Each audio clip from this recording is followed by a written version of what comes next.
Hello, welcome to another LSB film podcast with me, your host, Chris with a K. I hope everyone's well.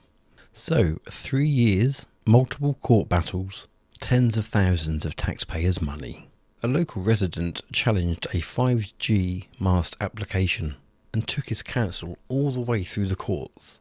Along the way, judges acknowledged the errors, appeals were fought, and over £100,000 of public money was reportedly spent defending decisions that many residents opposed.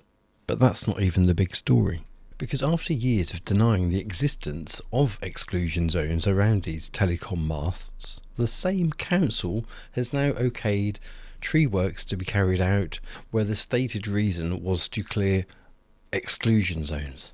So, what changed? Was this a simple planning decision, or has one document exposed countless contradictions that could have implications far beyond one town? Today my guest is Stephen Thomas, the man at the centre of this battle. We discuss the court cases, the planning decisions, the questions being raised about spending public money, and why campaigners believe that this could affect communities across the entire country. So, without further ado, let's get into it. Welcome to the show. Are you concerned about all this corruption being rebranded as conspiracy theory? Well, don't you worry. Sit back and relax and join in the conversation with today's guest. Welcome to another LSB Film Productions podcast with your host, Chris Brooks.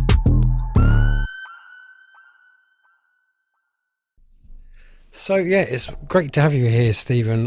Thank you for joining me today, and I'm really looking forward to, as I'm sure are those listening, the story and the journey that you've had fighting against this 5G mast and all the trials and tribulations that have gone in between then. So welcome to the show. Hi Chris, hi, good afternoon, great to meet you, and hi for listeners. Brilliant, lovely to have you here. So take us back to when this all started.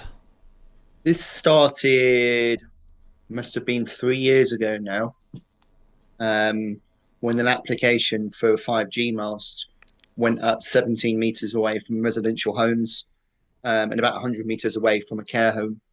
And there were loads of objections, I think maybe about 50, 60 objections.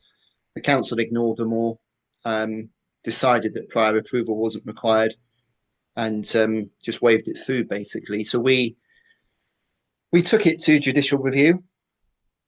We won that judicial review based on the fact that the council failed to take into account the effect of electromagnetic radiation for people with medical devices at the retirement home.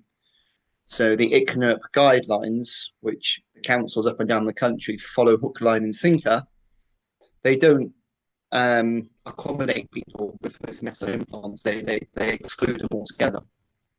So basically there has to be a proper risk reconciliation of such people anywhere that one of these masts gets proposed. And there were people from the retirement home who objected on that basis. I objected on that basis, and the judge upheld that ground, but he didn't give me relief. So what I mean by that, he said, yes, your grounds have succeeded, or your ground 2 has succeeded, but I'm not going to give you relief. Namely, I'm not going to quash the planning decision, because I think the decision would have occurred had the council not behaved unlawfully. So it was very subjective. He made his own reconciliation, despite there being lots of evidence in front of him of the harms of people living in close proximity. Can you just say that last bit again, because you broke up and went all static? Oh, my apologies. That's not your fault. So I can't remember which part was that, sorry. Just what the judge said after he said that he was essentially agreeing with you, but he wasn't going to take it any further. Yeah, so he basically gave me a nugget and said, yes, Mr. Thomas, you've your grounds have succeeded. The council erred. They behaved unlawfully. They should have taken into account the effects of EMF radiation on people with medical devices. But I think if the decision were to be taken again, it wouldn't have made a difference. Therefore, I'm not going to quash the planning decision. Of course, Yeah, so he made his own misreconciliation, which he's not equipped to do, despite being evidence in front of him of harms of people with such devices, even 150 meters away. So when we say And devices, are we talking things like pacemakers and those kind of things? pacemakers, any metallic objects in your body, Okay. literally, if you've got So hip dentures, replacements and fixtures, yep, mm. yep, because ICNUP only covers thermal effects. or your tinfoil So hats. yeah,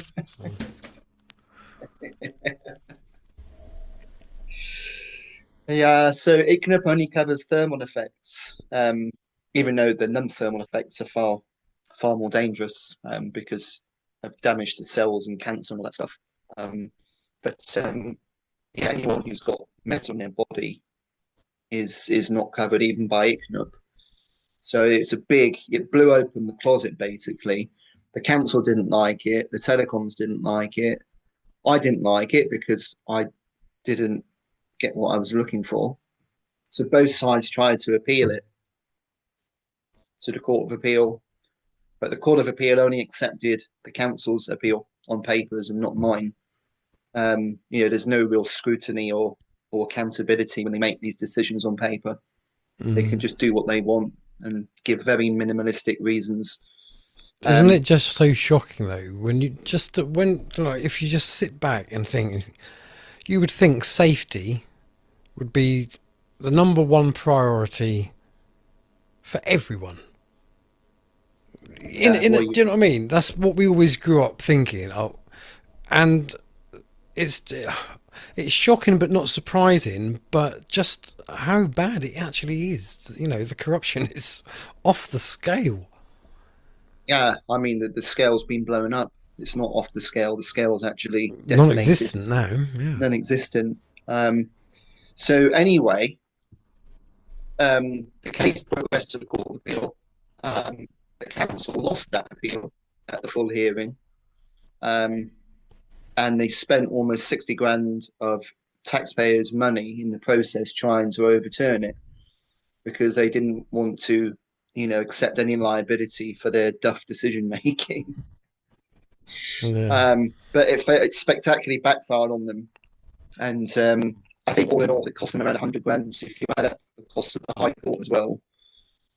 This is our 100 money, by the grand. way. Yeah. Blimey. It's insane, hey? It's just crazy numbers, isn't it? And, they always bang on about how destitute and bankrupt and there's all this money just there.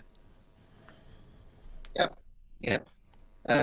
So this is something we can raise to the auditor now. Does it represent value for money, and does it represent the best interests of taxpayers?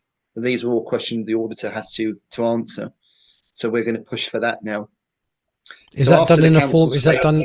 Sorry, is that done in the form of a DSAR? No, it's just raising it with the auditor themselves. Oh, okay. So it's another line of attack now, which I encourage all the viewers to look into, is to find out who your independent auditor is for your local council. And anything like this, where there's dodgy use of funds, like, this net zero and local government reorganisation, all this stuff, climate emergencies, Pride festivals, yeah, the list goes on and on. But you can query this as, does it represent best value? And crucially, does this outlay of funds expose councils to unmitigated financial consequences, which I'm going to come on to shortly, because the story so far is only half of what I'm about to tell you. So I'm just going to complete the introduction of the kind of legal battle that I was involved in, and then what is happening right now as we speak, where that corruption meter has been detonated to 1,000 pieces.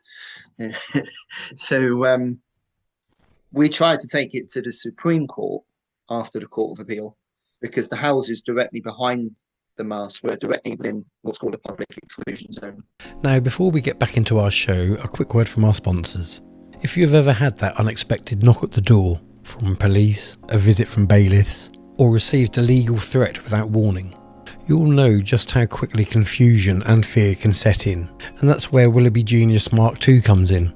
Built on more than 750,000 legal entries and across 50 plus countries, it provides immediate legal guidance when you need answers fast. No waiting for appointments, no eye-watering hourly fees. Just direct access to the relevant legal information right when you need it. It helps to verify information, explains your options, guides you through legal situations with clarity and precision. Legal technology is evolving rapidly, and those who understand it will be better equipped. Now, before we jump back into the show, click in the link below, use LSB Pro for £5 off of your first month's premium. Right, let's get back into it. Every single mast, there's this exclusion zone where the public must not be present. And it's normally around 50 metres by about 8 metres drop off. They can reduce it if it's close to buildings. But even in the most conservative example, when they can reduce that power to its lowest amount, it's around 30 metres by 4.5. So those buildings directly behind the mast were well within that exclusion zone. And we canvassed loads of residents after the Supreme Court refused to hear our appeal. So we got all the local residents involved, specifically the people in that building, showed them that they were living inside an unsafe exclusion zone, and we got them to write into both the council and the telecoms operator.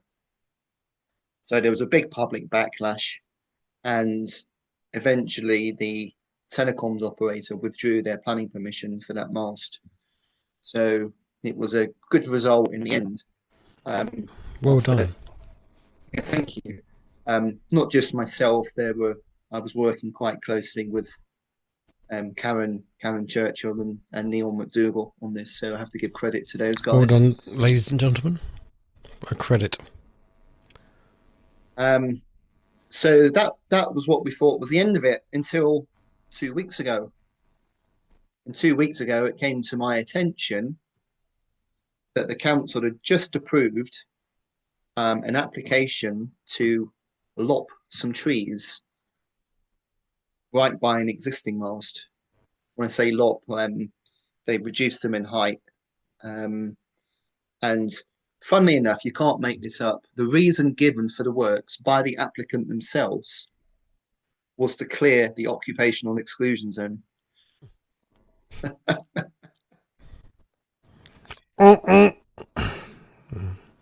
So the council had spent 2 years denying the existence of such zones and fighting hook, line, and sinker, to not have to take account of exclusion zones. And yet here they are. They've just accepted it as a reason to fell these trees right in the middle of the conservation area, 50 meters away from the mast that we fought off last year. And did that mast happen to be near any schools? Because that seems to be a regular occurrence as well. Yes, it was. It was very near to Dean Close School here in Cheltenham. Mm. And this current one on the street corner is also close as well. So it's an existing mast, but it's quite well camouflaged by trees. And they want to, reduce the height of the trees by about half, I think, for this mast upgrade. But of course, no mast upgrade application was ever submitted with the tree application. So the council have authorised these tree works without any formal justification in terms of the actual mast upgrade, specifics and evidence relating to the exclusion zone. Mm. They've just accepted it. So to me, it sounds like when the mast upgrade does happen, it's already been predetermined. See, where you are, I know obviously with Nicholas Martin, they had the same kind of issues what they're fighting, but he found out that many of the people that they were getting their safety okay from were defunct companies that no longer existed. Yes, that's correct as well, and that's another story. I mean, all these ICNIRP safety certificates have been signed by a non-existent legal entity called 3UK Limited, which dissolved in 2015. And it's not just one application. There's thousands of these up and down the country. So I just don't understand how that can be, and how they can justify that, how they can get away with that. Oh, I know. And I raised it in my case, and the judge said it agreed with the council's barrister that it was a clerical error. Also, the clerical error existed for the hundreds of other applications that I presented to the judge. They were just all kind of clerical. Nothing to see here. But yeah, it's very worrying. Because ICNIRP is not protective anyway, as many of your viewers will know. But nevertheless, there is an ICNIRP public exclusion zone. If you think ICNIRP is not protective, it's like living inside the ICNIRP public exclusion zone. So it's crazy. And what's more, Chris, is that the council approved this application within 1 week. So this tree planning application, there's supposed to be a statutory 6-week period. So that the tree report and assessment, assess the trees, see if there's any protected species within those trees, look at the impact on their amenity value, all this kind of stuff. So they approved it within a week. Obviously, I knew that they hadn't done the very basic thing that they were tasked to do. So I did a freedom of information request. I said, please provide me the tree officer's report. And they came back 2 days ago and say that no tree planning officer's report has been created. There wasn't one. So they were under an obligation to assess those trees.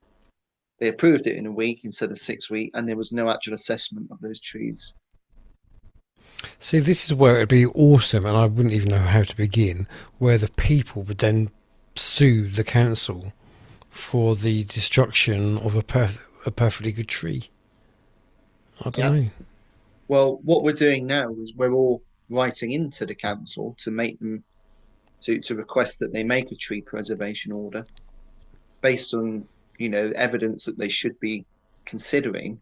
And I think the biggest argument that we have in this case is that there's birds' nests and potentially bats' nests in those trees, because I went to inspect them yesterday and take pictures, and I spotted at least 2 nests high up, and they are protected by their own legislation.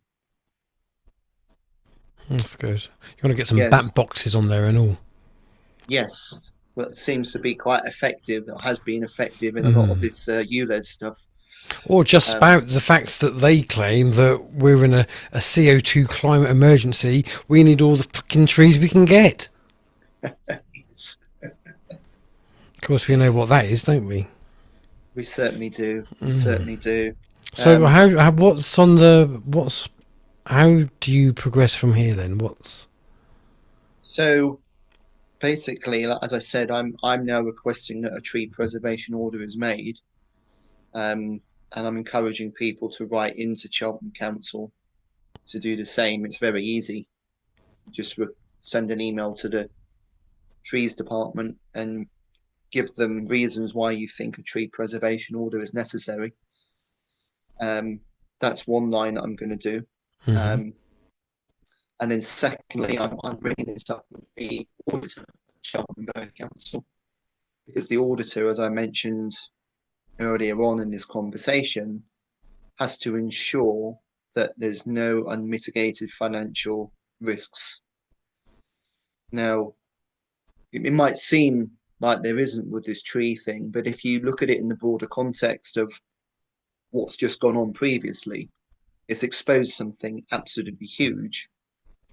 Because not only has my case originally exposed the weakness in ICNIRP, but now this tree fiasco has has now got it written formally on public record that Cheltenham Borough Council accepts that there are exclusion zones around masts. That's formally on the public record, so they can't deny it. And then therefore, what risk measures are in place to ensure that every mast anywhere, not just Cheltenham, but has been properly assessed in terms of that exclusion zone? And are there any people living either in that exclusion zone or close to that exclusion zone who may have medical implants, metal implants, etc., because they're not covered by ICNURP? And that is an unmitigated financial disaster for them. And the auditor has to know about it. I can guarantee you that they haven't taken it into account. I'm not sure if you're aware as well that Lloyd's of London won't insure these telecom masts. No one will.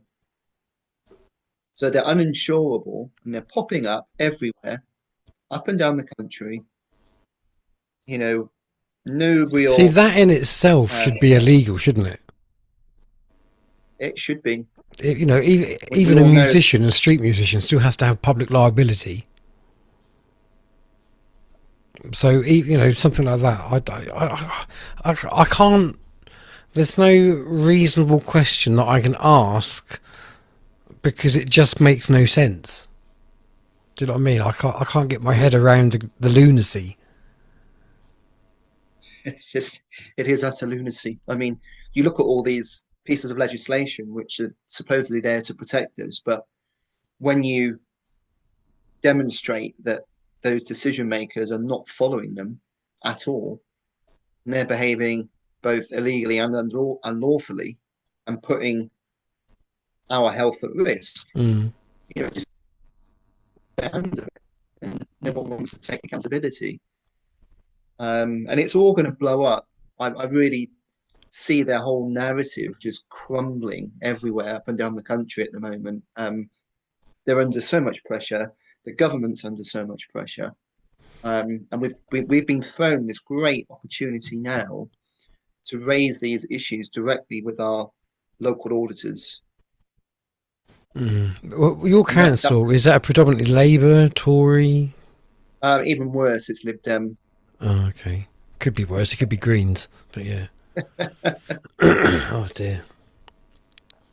What a state the world is in. I am still hopeful.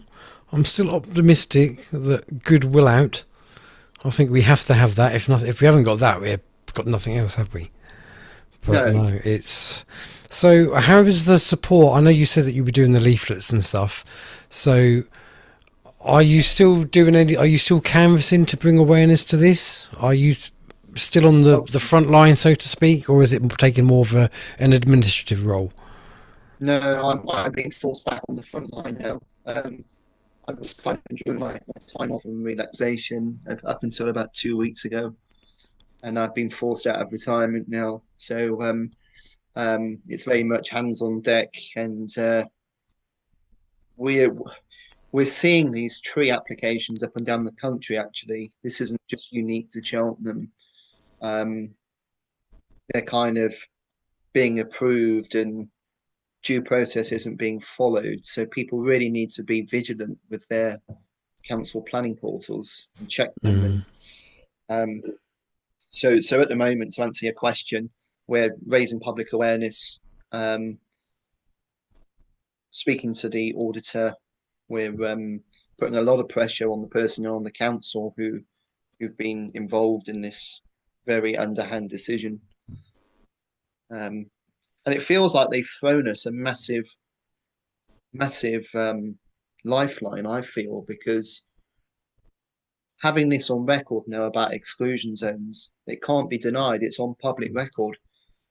Any man or woman who's looking at this up and down the country and asking their councils to look at exclusion zones, and their council is stonewalling them, well, now you can show them Cheltenham's decision and say, well, look, Cheltenham's got it formally on record that these exclusion zones exist. So where is the evidence and the risk reconciliation to show that people aren't living inside them. Absolutely, yeah. 100%. Yes, interesting times. Interesting, scary, but yeah, interesting. Well, look, I wish you so much luck with this, because like you say, this isn't just a Cheltenham issue, but it would be really good if we could get Cheltenham to set a precedent which could then have a nice snowball effect for the rest of the United Kingdom, hate that word, for Great Britain.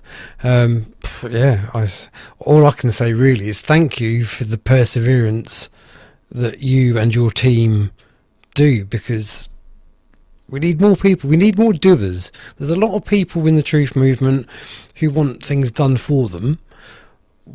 It's nice to speak to people who are actually out there and getting results as well. And going from going back from when I started this channel, the way it went with the council videos, the one thing that's always proven to be successful is when you do things at a local level. And then it's like throwing the stone in the pond and you get the ripple effect. So when we did the 15-20 minute neighbourhoods in Thetford and the town council meeting that went mental, that blew my channel up from being a short music video channel to what it's turned into now. But yeah, local stuff has much more impact, I find. So yeah, well done. Well, thank you. And on that note, I mean, the government cannot implement anything without their foot soldiers in the council. Mm-hmm. So it's up to all of us, as you said, to individually take action.